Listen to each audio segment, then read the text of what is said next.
Usap-usapan ngayon sa mundo ng showbiz kung sino nga ba ang mas bet ni Paolo Avellino. Ang kanyang dating katandem at rumored ex na si Janine Gutierrez o ang kasalukuyan niyang leading lady na si Kim Chiu. Matatandaang noong 2021, inamin mismo ni Janine na nagkaroon sila ng ilang dates ni Paolo bago pa sila magkasama sa proyekto. Aminado rin ng aktres na nakaramdam siya ng kaba nang muli silang magtrabaho.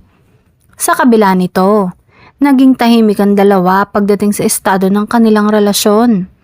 Bagamat ilang beses silang nakitaan ng sweet moment sa publiko. Taong 2024 nang lumabas ang balita na umano'y naghiwalay na silang muli. Samantala, simula nang magtambal sina Paolo at Kim sa teleseryeng Linlang noong 2023, mabilis na umingay ang kanilang tambalan na tinaguriang Kim Pao.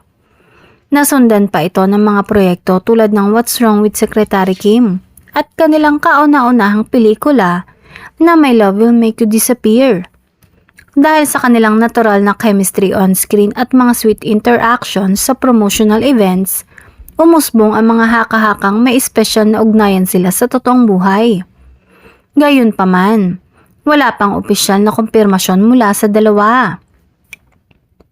Kung pagbabasehan ng nakaraang kasaysayan, mas malinaw ang personal na koneksyon ni Paolo kay Kim.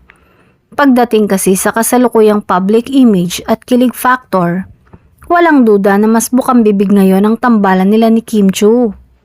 Inamin din ni Paolo na bihira lang siya magtagal sa isang katambal at ito ay si Kim Chiu.